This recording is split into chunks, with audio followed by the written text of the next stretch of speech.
Hello students, आज मैं आपको बताने वाला हूं Raoult's law for non volatile solids. सबसे पहले बेटा, मैंने आपको अपने प्रीवियस लेक्चर में बताया था कि वेपर प्रेशर क्या होता है। आप जानते हैं, the pressure exerted by the vapours on the upper surface of liquid is called vapour pressure. और वेपर प्रेशर पे किसका असर होता है वो आज हम राउल्ट्स लॉ में पढ़ेंगे। जब भी हम किसी लिक्विड में नॉन वोलेटाइल सॉल्यूट जैसे साल्ट, शुगर, यूरिया जब हम डिसॉल्व करते हैं किसी भी लिक्विड में जब हम शुगर को या साल्ट को या यूरिया को डिसॉल्व करते हैं तो उसका वेपर प्रेशर डिक्रीज हो जाता है। क्यों होता है वेपर प्रेशर डिक्रीज बच्चों? क्योंकि जो प्योर सॉल्वेंट का जो सरफेस एरिया है वो कम हो जाता है। कैसे कम होता है? Rate of evaporation of pure liquids, जो लिक्विड है उसका जो रेट ऑफ इवोपरेशन है वो भी कम हो जाता है। ये सब किसकी वजह से होता है? Non volatile solute. What is the example of non-volatile solutes? Salt, sugar and urea. Simple भाषा में मैं कहूं, जब आप किसी प्योर लिक्विड को गर्म करते हो तो उसके मॉलिक्यूल्स गर्म होते हैं। गर्म होने के बाद वे काइनेटिक एनर्जी अटेन करते हैं। लेकिन जब उसमें नॉन वोलेटाइल सॉल्यूट मिक्स किया जाता है तो सॉल्वेंट के जो मॉलिक्यूल काइनेटिक एनर्जी की वजह से ऊपर बढ़ने वाले थे उनके ऊपर से नॉन वोलेटाइल सॉल्यूट आ जाता है। तो रेट ऑफ इवोपरेशन क्या हो जाएगा? कम हो जाएगा। और जब रेट ऑफ इवोपरेशन कम होगा तो वेपर प्रेशर भी क्या हो जाता है बेटा? कम हो जाता है। तो आप ये समझिए कि जैसे ही प्योर लिक्विड को आप गर्म करते हैं उसका वेपर प्रेशर ज्यादा होता है। जैसे ही हम उसमें कोई नॉन वोलेटाइल सॉल्यूट को ऐड करते हैं तो वेपर प्रेशर कम हो जाता है, रेट ऑफ इवोपरेशन कम हो जाती है। This is only due to addition of solute. तो राउल्ट्स ने एक लॉ दिया जिसे हम कहते हैं Raoult's law for non volatile solute. क्या कहा राउल्ट्स ने? राउल्ट्स ने कहा बच्चों, The vapor pressure of a solution, क्योंकि वेपर प्रेशर सॉल्वेंट का हमेशा ज्यादा होता है और वेपर प्रेशर ऑफ सॉल्यूशन हमेशा कम होता है। मैंने कहा यदि हम किसी लिक्विड के वेपर प्रेशर को P0 ले लें तो ज्यादा होगा, और जब उसमें हमने कोई साल्ट या शुगर हमने उसमें मिलाया तो वो सॉल्यूशन बन गया, तो अब उसका जो वेपर प्रेशर होगा वो कम होगा। तो सॉल्यूशन का जो वेपर प्रेशर लेते हैं बच्चों हम वो लेते हैं बेटा PS। तो डिफरेंस कैसे निकालेंगे? जिसका वेपर प्रेशर ज्यादा होगा उसके वेपर प्रेशर में से कम वाले का वेपर प्रेशर हम क्या कर देंगे? सब्सट्रैक्ट कर देंगे। तो क्या बनेगा? प्योर लिक्विड का वेपर प्रेशर हमने लिया था P0 और सॉल्यूशन का वेपर प्रेशर लिया था हमने PS। तो what is the difference? P0 minus PS। Raoult's law ने क्या कहा? राउल्ट्स लॉ का स्टेटमेंट क्या है? The vapour pressure of a solution, solution का vapour pressure contain the non volatile solute, solution में नॉन वोलेटाइल सॉल्यूट है, is directly proportional to the mole fraction. Mole fraction पे डिपेंड करता है। किसी भी सॉल्यूशन का जो वेपर प्रेशर होता है वो मोल फ्रैक्शन पे डिपेंड करता है। लेट्स, हमने क्या कहा? सॉल्यूशन का वेपर प्रेशर क्या है? PS। तो अगर किसी सॉल्यूशन का वेपर प्रेशर मोल फ्रैक्शन पे डिपेंड करता है तो what is the first equation? Mole fraction is directly proportional to the vapour pressure of solution, या यूं कहें vapour pressure of solution is directly proportional to the mole fraction. तो PS is directly proportional to XA। PS equals to K into में XA, where K is the constant और XA क्या है बेटा? Mole fraction of solvent. Solvent का mole fraction हमने XA मान लिया और PS is the vapour pressure of solution. ये राउल्स का जो लॉ है वो नॉन वोलेटाइल सॉल्यूट की बात कर रहे हैं हम। नॉन वोलेटाइल सॉल्यूट का मतलब है कि किसी लिक्विड में हम साल्ट मिक्स कर रहे हैं या शुगर मिक्स कर रहे हैं या यूरिया मिक्स कर रहे हैं। इफ XA इक्वल्स टू 1, अगर XA की वैल्यू 1 है, किससे आप जानते हैं XA plus XB equals to 1। Unity, solution की जो यूनिटी होती है हमेशा 1 होती है। The total of sum of solvent and solute is always equals to 1. Solute, mole fraction of solute, mole fraction of solvent is always equals to 1. क्या लिखा हुआ है? अगर हम XA को 1 मान ले, XA को 1 मान लिया तो XB कितना होना चाहिए? 0 होना चाहिए, तभी तो क्या आएगा आपका यूनिटी आएगा। तो XA प्लस XB बराबर 1 है, तो 1 प्लस 0 बराबर क्या हो जाएगा? 1 हो जाएगा। तो XB की वैल्यू कितनी हो जाएगी उस समय? 0। XB कितना हो गया बेटा? 0 हो गया। एट दैट टाइम, जिस समय XA इक्वल्स टू 1 हो गया और XB इक्वल्स टू 0 हो गया, उस समय क्या होगा? जो सॉल्यूशन का जो वेपर प्रेशर होगा वो सॉल्वेंट के वेपर प्रेशर के बराबर होगा। तो सॉल्यूशन का जो वेपर प्रेशर है हमने उसको क्या माना था बच्चों? PS। और जो प्योर सॉल्वेंट का जो वेपर प्रेशर है उसको हमने क्या लिया था? P0 लिया था। तो उस समय PS इक्वल्स टू P0 हो जाएगा। अब इक्वेशन फर्स्ट में आपके पास इक्वेशन है PS equals to K into में XA, तो PS की जगह पे हम क्या लिख लेंगे? P0 लिख लेंगे। फ्रॉम इक्वेशन फर्स्ट PS की जगह पे हमने क्या लिख लिया? P0। तो P0 equals to K into में XA, या P0 इक्वल्स टू K और XA की वैल्यू कितनी है आपने? 1 पे, कितना ले लेंगे? 1।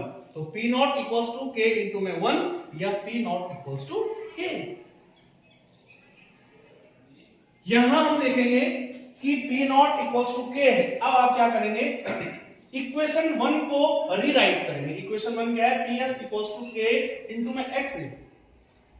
अब हम इसको रीराइट कैसे करेंगे? क्योंकि हमें PS की वैल्यू भी पता है, P0 लिख सकते हैं। PS की जगह पे PS की जगह पे हमने क्या लिख लिया? PS। In equation first PS की जगह PS लिख दिया, K की जगह हमने P0 लिख लिया। K की वैल्यू कितनी आई? P0। तो PS equals to P0 into में XA। ये हो गया इक्वेशन नंबर 2। और आप जानते हैं प्योर सॉल्वेंट का जो वेपर प्रेशर होता है दैट इज ऑलमोस्ट कांस्टेंट। क्यों कांस्टेंट होता है? क्योंकि ना तो वेपर प्रेशर घटता है, क्योंकि उसमें कोई भी नॉन वोलेटाइल सॉल्यूट ऐड नहीं होता है। इसलिए हम प्योर लिक्विड का जो वेपर प्रेशर है उसको ऑलमोस्ट क्या मानते हैं? कांस्टेंट मानते हैं। तो अगर सेकंड इक्वेशन में अगर P0 अगर कांस्टेंट है तो उस समय PS डायरेक्टली प्रोपोर्शनल टू क्या हो जाएगा? XA। क्या होगा फिर? When a graph plotted between PS and XA, जब हम वेपर प्रेशर ऑफ सॉल्यूशन और मोल फ्रैक्शन ऑफ सॉल्यूशन में ग्राफ खींचेंगे तो एक स्ट्रेट लाइन ग्राफ हमको मिलेगा, whose slope is P0। तो हमने क्या किया? वेपर प्रेशर ऑफ सॉल्यूशन और मोल फ्रैक्शन के बीच में ग्राफ खींचा, तो एक स्ट्रेट लाइन ग्राफ आया जहां पे स्लोप किसके बराबर होता है? टेंजेंट थीटा के बराबर होता है, और उसकी वैल्यू कितनी है आपकी? P0। तो ये ओवरऑल जो आपने देखा Raoult's law non volatile solute, क्या आपको इससे पता चला? हमें इससे एक ही बात पता चली कि किसी भी सॉल्यूशन का जो वेपर प्रेशर में जो डिक्रीज आती है, सॉल्यूशन के वेपर प्रेशर में जो कमी आती है, that is always due to addition of solute in the solvent. This is called Raoult's law for non volatile solute. Raoult's ने दूसरा नियम दिया जिसको हम कहते हैं Raoult's law for volatile solute. वो क्या है वो मैं अभी आपको बताऊंगा। अभी आप ये समझ गए कि what is Raoult's law for non volatile solute and what's its statement. The vapour pressure of a solution contain the non volatile solute is directly proportional to the mole fraction of the solvent. Dear students, अभी मैं non volatile solute के बारे में मैंने आपको बताया था और Raoul's law for non volatile solute बताया था। इसके बाद आता है आपका Raoul's law for volatile solute. First of all आप ये जानेंगे बेटा कि वोलेटाइल सॉल्यूट होते क्या है। वोलेटाइल सॉल्यूट्स वो होते हैं जिनकी इवोपोरेशन या तो रूम टेम्परेचर पे या बिलो रूम टेम्परेचर उनका इवोपरेशन हो जाता है, they are called volatile solutes. Generally जो ऑर्गेनिक सॉल्वेंट्स होते हैं they are highly volatile. Raoult's ने अपना जो लॉ दिया वो वोलेटाइल सॉल्यूट्स के लिए दिया। क्या मतलब हुआ इसका कि यहां पे जो सॉल्यूट है वो भी वोलेटाइल है और जो सॉल्वेंट है वो भी वोलेटाइल है। तो Raoult's law for volatile solute क्या कहता है, आपका क्या स्टेटमेंट है, आइए देखें। According to Raoult's law, Raoult's ने क्या कहा, the partial vapour pressure of any volatile component, किसी भी वोलेटाइल कंपोनेंट का जो पार्शियल वेपर प्रेशर होता है of solution is the product of vapour pressure of pure component and the mole fraction of component. यानी कि partial vapour pressure of volatile component is equals to the vapour pressure of pure component and mole fraction of the component के product के बराबर होता है। ये Raoul's ने कहा था। क्लियर हो गया? क्या कहा मैंने कि जो किसी भी वोलेटाइल कंपोनेंट का जो वेपर प्रेशर होगा वो किसके बराबर होगा, मोल फ्रैक्शन और प्योर कंपोनेंट का वेपर प्रेशर के प्रोडक्ट के बराबर होगा। That is called Raoult's law for volatile solutes. हमने दो कंपोनेंट ले लिए ए एंड बी, दो कंपोनेंट थे हमारे। ए कंपोनेंट का जो मोल फ्रैक्शन है वो मैंने ले लिया XA और बी जो कंपोनेंट था उसका जो मोल फ्रैक्शन ले लिया वो हो गया XB और पार्शियल वेपर प्रेशर ए का ले लिया PA और बी का जो पार्शियल वेपर प्रेशर है वो ले लिया हमने PB। अच्छा, vapour pressure of pure component when they are not mixed, यानी कंपोनेंट ए था और कंपोनेंट बी था, उस स्टेज में जो उनका जो वेपर प्रेशर होगा वो प्योर वेपर प्रेशर होगा। Vapour pressure of pure component कितना लिया, P0A और बी का कितना ले लिया, P0B। एक्चुअली हम कर क्या रहे हैं कि हम दो कंपोनेंट को मिक्स करके सॉल्यूशन बना रहे हैं और फिर उनके वेपर प्रेशर पे क्या इफेक्ट होता है ये हम बताना चाह रहे हैं। ए कंपोनेंट का अपना वेपर प्रेशर है, अपना मोल फ्रैक्शन है, बी कंपोनेंट का अपना वेपर प्रेशर है, अपना मोल फ्रैक्शन है, लेकिन जब ए और बी दोनों कंपोनेंट को हम मिक्स करेंगे तो टोटल वेपर प्रेशर पे क्या फर्क पड़ता है ये हमने देखना है। तो इसी के लिए राउल्स ने अपना लॉ दिया, that is Raoult's law for volatile solute.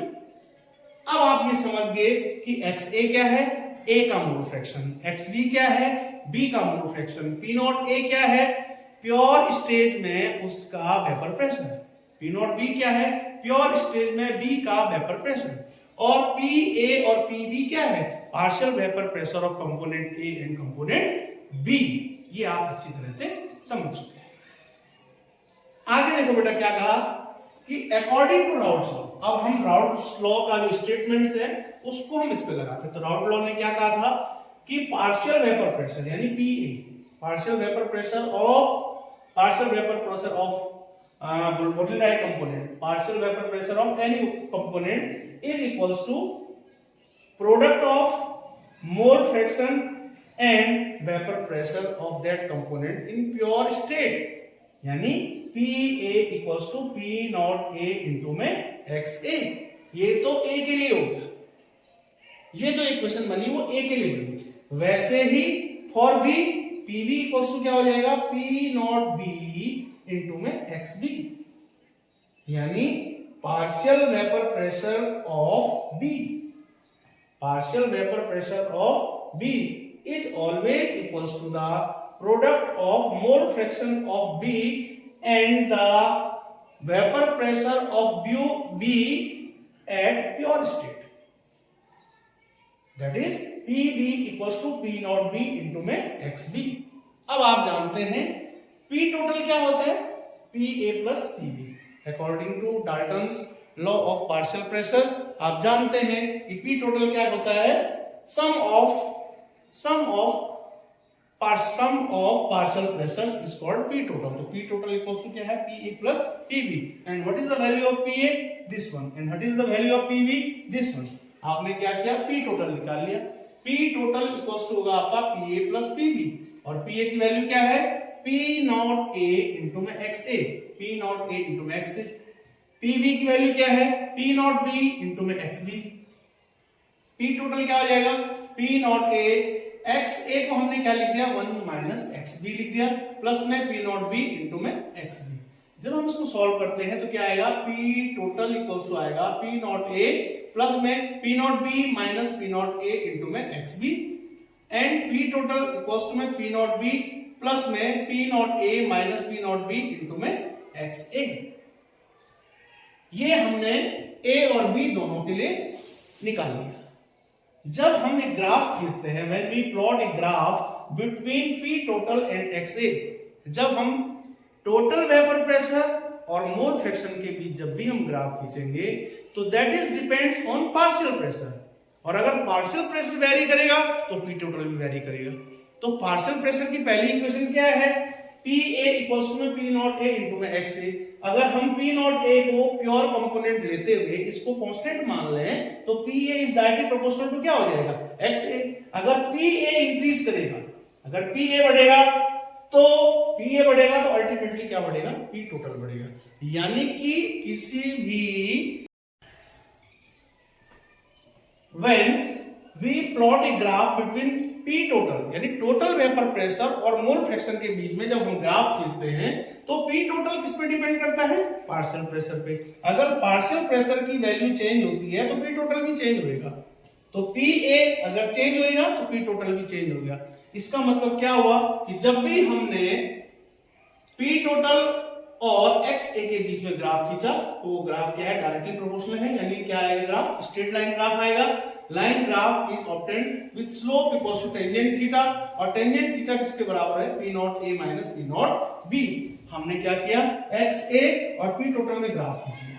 तो कहने का मतलब ये है कि sum of partial pressure is called P total, and when partial pressure varies then P total also varies. Partial pressure depends on mole fraction, then total pressure also depends on the mole fraction. It means the graph will be straight line.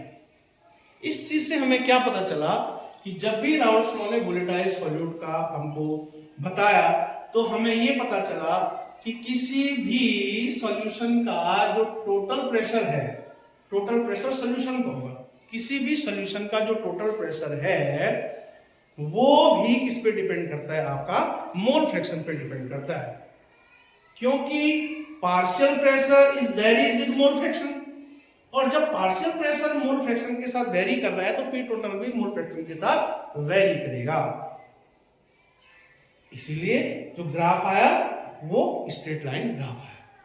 तो this is all about your Raoult's law for volatile solute and Raoult's law for non volatile solute. और मैंने volatile solute के बारे में आपको अच्छे से बता दिया है कि वोलेटिलिटी जो शो होती है वो रेट ऑफ इवोपरेशन पे डिपेंड करता है. अगर रेट ऑफ इवोपरेशन किसी सॉल्यूट का ज्यादा है, लिक्विड का, तो उसकी वोलेटिलिटी ज्यादा है. तो अब आप समझ गए वोलेटाइल सॉल्यूट क्या होता है. This is all about your Raoult's law. Thank you.